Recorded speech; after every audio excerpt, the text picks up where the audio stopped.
welcome to this week's edition of The Magnate. You know by now that The Magnate is a program that parades veterans, professionals of different fields of endeavor. Today, our focus will be on petroleum engineering. Sounds interesting, isn't it?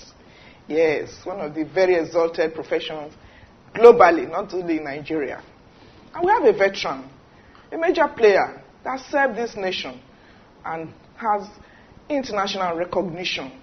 And who is this veteran? Who is this magnate? The only way we can find out is to bring you a profile report of our magnate for the week. When we come back, we'll commence an interactive session with him. We'll be back shortly. Engineer Chief Samson Azebeokhai Nasamu was born on the 21st September 1941 in Fuga, Isako Central Local Government Area, Edo State. He attended St. Teresa's Catholic School, Fuga, for his primary education, and thereafter proceeded to St. Andrew Catholic School, Oru, Ijebu North Local Government Area, Ogun State, for his post-primary education. His quest for knowledge made him to enroll in Yaba Technical Institute in 1962. In September 1965, Engineer Samson Nasamu gained admission to the Friendship University in Moscow, USSR, now Russia. While in Russia, he was the vice president of Student Union for all the higher institutions in Moscow, USSR, in 1969 to 1970. Engineer Samson also graduated with a master's degree in petroleum engineering geology. He was one of the first 4-7 trained graduates to be employed in Federal Ministry of Mines and Power, Department of Petroleum Resources, which eventually established NNOC, that later transformed to NNPC. In 1973, he proceeded to the Geological Survey Tokyo, Japan, for his postgraduate studies in offshore. He was also the head of Department of Petroleum Resources, DPR Office, Eastern Operation Division. In 1981, he was the technical advisor to the Senate Committee on Petroleum and Energy, and also the head of NNPC Marine Transportation Department. In 1987 to 1990, he was among the member committee on National Environmental Godliness and Standards for the Petroleum Industry. In 2009 to date, he is among the member board of trustees NNPC Retired Staff Association RSA. He diversified into industrial fishery for commitment and exceptional entrepreneurial ability in 1992. He is a member of Lagos Country Club Ikeja, Fuga Club, Sonyuznik Alumni Association, and also a past president of Isako Club 81. Chief Samson Azebeokhai Nasamu is a blessed and an ideal family man. He is married to his lovely, amiable, highly supportive wife, Mrs. Lyudmila Fyodorovna, and he has 3 lovely children who are of inestimable pride of the family. In recognition of his immense contribution and philanthropy, Chief Azebeokhai was conferred the title of the Ilunami of Avian Kingdom by His Royal Highness P. Obiarekpe, the Oge of Avian Kingdom. Apart from his native language, Etako, he is also fluent in English, Russian, and Yoruba, and he loves reading novels, watching documentary films, listening to classical music, and swimming.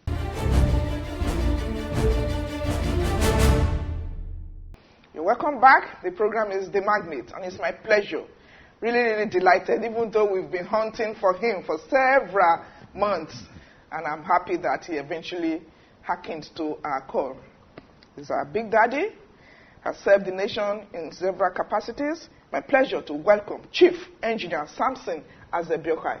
He retired from NNPC, and of course is presently the chairman of Basan Petroleum Development Company Limited. You are welcome to the Magnate, sir. Thank you very much. It's a pleasure to have you on this program. Thank you very much. Now, like we said at the opening, petroleum engineering. What about, for people who don't know, maybe some of us we have been hearing of the slang, the profession and all that. What exactly is petroleum engineering? Well, petroleum engineering is one of the engineering arms. You know, there are so many engineering.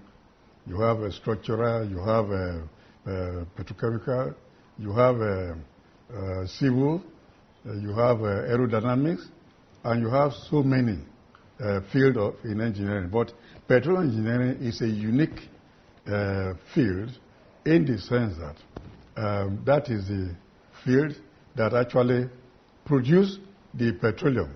That is drilling, production, export, and at the same time, it has to do also with refining. Because if you don't produce, you don't have the products, there's nothing you can refine. Therefore, the engineering, in fact, is a very complex field of engineering. Because in the first place, when you talk of petroleum engineering, it has to do with even seismic. So that is first of all, you have to survey the field. Then you have to locate the area you have to drill. After drilling, you have to produce. Then production, then you have to, bring the product on the surface. And you have to store before you export, if you want to export, or before you refine, if you want to refine. But ideally speaking, petroleum engineering is a very complex area that for a very serious-minded student who really want to make impact in the field of science. Very well said. We have listened to all the arms of engineering, and it's for business-minded people, not for lily-livers. Now, what qualification does one have to earn to be able to say, okay, I'm ready to practice this profession? Well, first of all, you have to be a graduate. Okay. But really, to be a graduate is one thing, but even if you go to polytechnics and you have HND, you can still practice petroleum engineering. Okay. Because what is involved here is that you really need to be very, focused in the area of, knowing exactly what you want to do, what you want. Like I said, the basic, the rudiment is that you need to know that before anything at all, you have to drill. You have to produce the petroleum. You have to bring it to the surface. You have to go into storage before you can now probably distribute it to the refinery before any other thing. Not until you refined, you cannot be talking of the product itself. When I say product, you mean the PMS, the diesel, the gas, and all those things. That we are also, that's the end product that we know. Yes, oh yes. Meanwhile, a lot of process has gone. The crude has to come up first. All right. For the crude to come up, that is one of the areas that the engineering core is really involved in.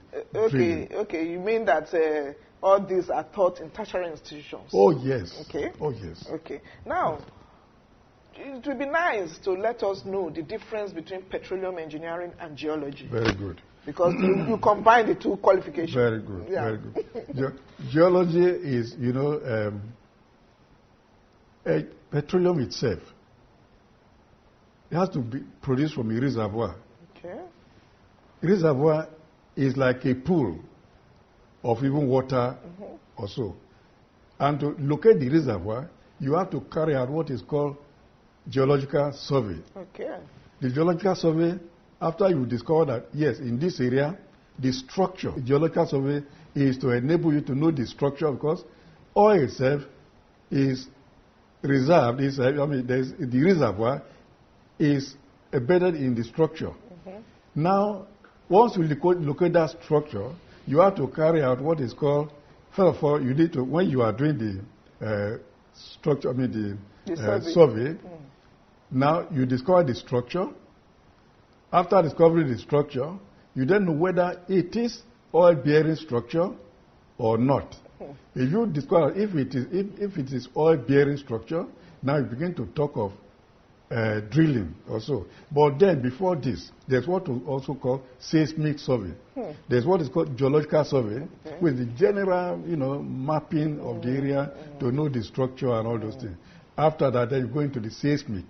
So seismic is actually now the shooting of data to know the structure, type of oil, the structure that is oil-bearing strata through the seismic. It's only after that you'll be able to locate that, yes, this structure is likely to be an oil-bearing structure before you can then talk of drilling. Without all this, you can't. Okay, while you are talking, it just came to my mind that Nigeria has wide land expanse as it is. We have, more or less, geopolitically, have classified certain places as oil-producing country. How come not all lands can produce oil, from your explanation that you've given to us? Yes. You see, like I said, the structure of the earth itself. Now, you have what is called the hydrocarbon reservoir. It's not every structure that can have the hydrocarbon reserve. There are particular structures, what you call the, for instance, if you have in area you have where you have Cretaceous, if you have what is called granite also. Definitely you won't have anything like that in that area. And it has to be an area where you have this sedimentary rock. Okay. Sedimentary rock. That's the area that actually where you can think of locating any oil reservoir. Okay. Area where you don't have sedimentary rock, definitely there's nothing. Don't even look at that area. Okay. But today, with the current, scientific discoveries, Yes. we find out that even when you go very, very deep, some areas are now coming to show that at one time in life, that when you talk of geological scale, you have a structure that are millions and millions of years old. So maybe some of them, at one point in time, they may have been sedimentary rock. And later, the structure is such that if it's not sedimentary, but what one we call it sedimentary is that the hydrocarbon, the reservoir, the deposit of all the raw materials. The raw material, the basic things that make the petroleum itself. If they are not there, they cannot. And when we call it a sedimentary rock, is that at a point in time, the sea may have formed there, and in the sea, there's a lot of deposit also. So that is, without sedimentary rock, you cannot be talking of oil producing areas. Let's bring in a young player now. Somebody who is also trying to manage an enterprise, a business. What are the challenges? What are the prospects? We call it mentoring on television, lending a voice to business growth. We're back to continue with our conversation with our veteran for the week.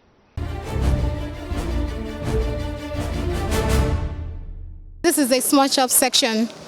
So we are done with our pawpaw earlier on. Right now we are mixing mosa. It is also called banana fritters. I have a company, it's an enterprise. I have 3 consecutive products that I'm into, but this is one of it, and that's been fantastic while doing it. I'm one of the trainees. That was like when the whole thing started at Courtview here. So I found interest in food. I love cooking. I really love cooking. I love trying new things. So when I came in here, I said to myself, what can I do? Oh, I love small chops. Let me venture into it. And while I joined, I was really finding it interesting. After the 3 days training, and I found out that I really want to know more, then I started going out with my trainer, going out with the facilitator, that I really want to know more about this. So she really encouraged me a lot that it's something that you can do and you will enjoy. And since I started this small shop business, I've really been enjoying it, getting jobs and praying to God to enlarge us more. Through family, friends, donations and all, that's how we started. And the company Courtview actually encouraged me more on doing this because I was given some items to start up the business, which actually encouraged me more to go into the business. But now I think the business is expanding to the glory of God. Getting clients, because we have a lot of people that are into the business, and what actually stands you out is your recipe. When people taste that we like it and all of that. So most of the challenges are pricing. When it comes to price, there are some jobs that you take at the end of the day, you might not really get profit. But sometimes I still take some jobs for me to sell myself out there. It's not about the profit right now, but it's just for people to know this is what I'm into and all that. My advice for my trainees, I want them to put an eye on the business, on this training. I want them to put their heart. I want them to learn more because it's beyond what we are doing here. If they can do more, they can pay attention to what we are doing. I think it goes a long way for them. Okay, just like you said, there are some parts of the country that are even emerging as even oil producing. And there's a lot. In fact, not too long ago, they said some parts of the north that you will not even think that oil can be produced. Yes. Probably that's a political statement or not. But no, the question is, from the layman's point of view, not a professional like you, what are those signs you will even see topically that say, oh, let me delve further. Probably this might be a prospect to bring out oil. Yes. In that case, it is a little bit difficult to see what you can see topically because don't forget that even before oil was discovered in Nigeria, it took many, many years. Right from the time 1917, 1915, 1914, up to 1952, when oil was eventually discovered at Oloibiri in commercial quantities.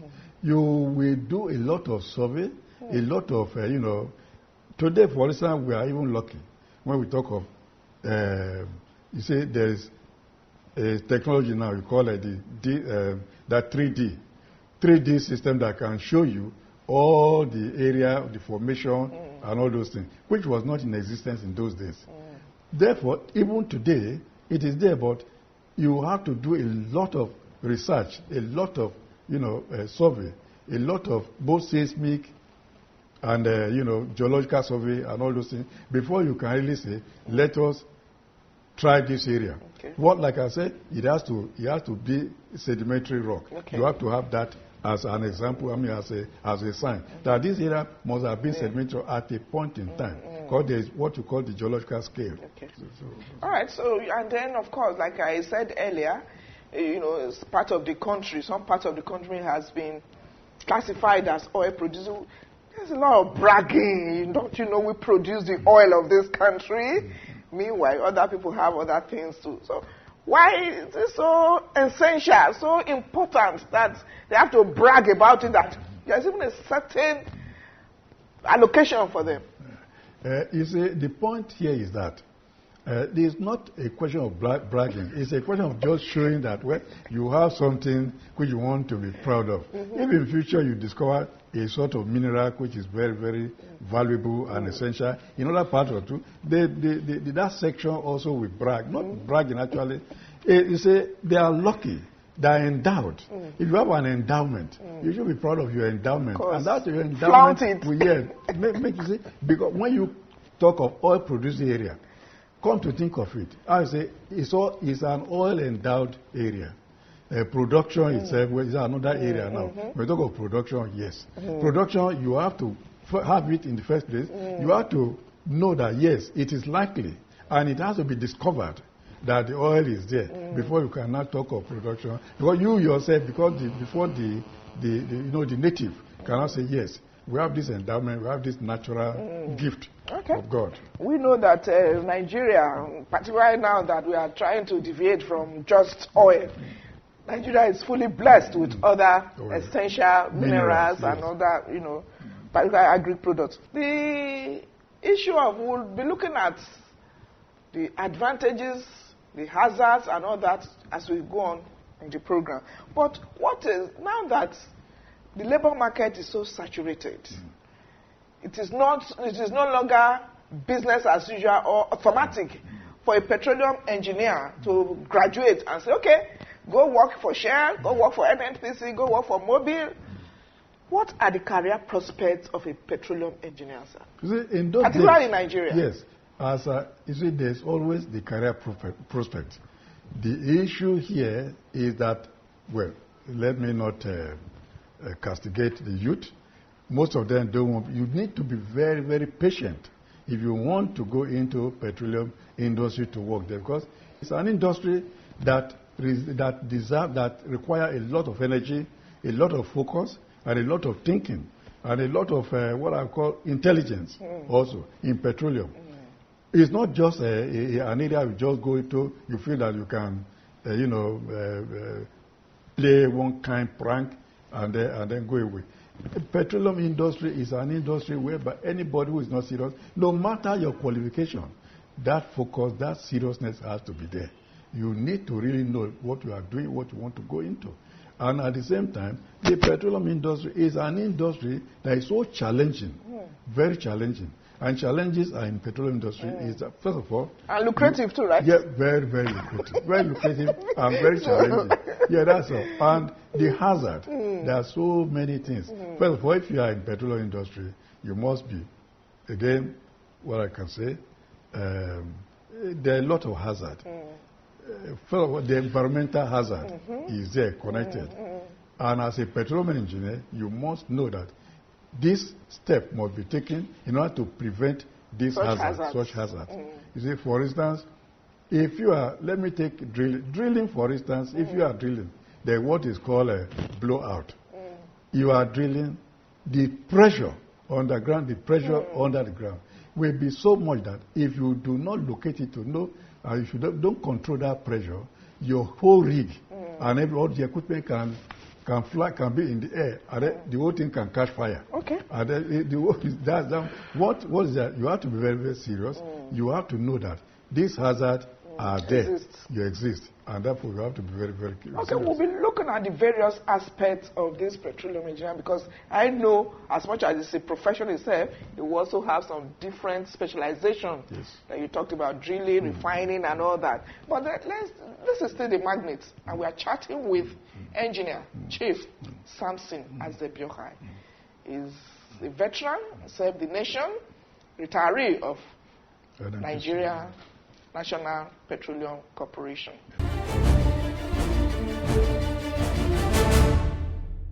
You're welcome back. The program is still The Magnate, and we're still chatting. Quite a stimulating discussion. Our topic today, our profession today, is petroleum engineering. And lending a voice to that profession is our chief engineer, Samson Azebeokhai. He's also the chairman of Basan Petroleum Development Company Limited.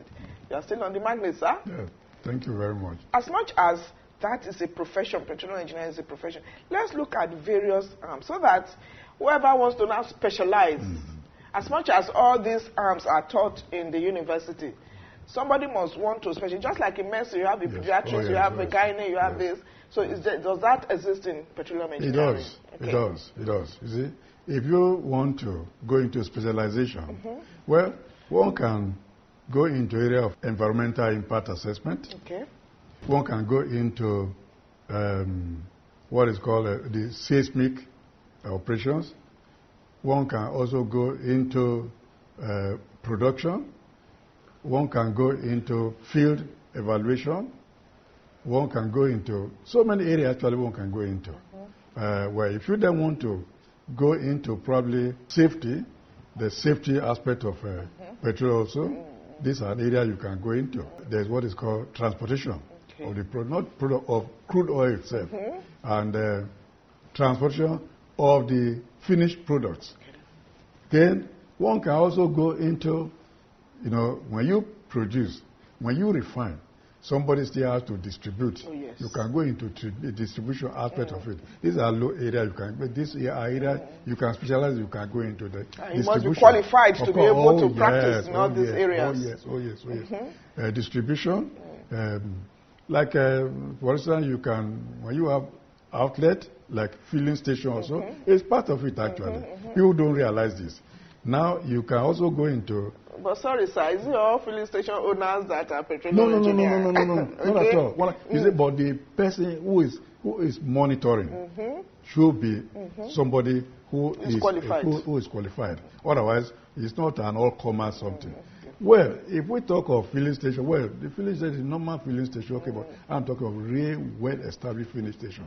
That's why you have the Ajip, you have the Unipetrol, you have the Shell Petrol, you have all these big filling stations. They are at the head of them must be somebody who has to do with petroleum industry and who has to do with petroleum engineering also, and chemical engineering in the sense that, well, production, refining, and all those things. So it's not necessarily that the person has to be.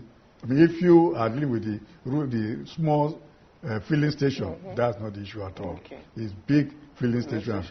Filling station, when you look at it, they are all branches like retail outlets.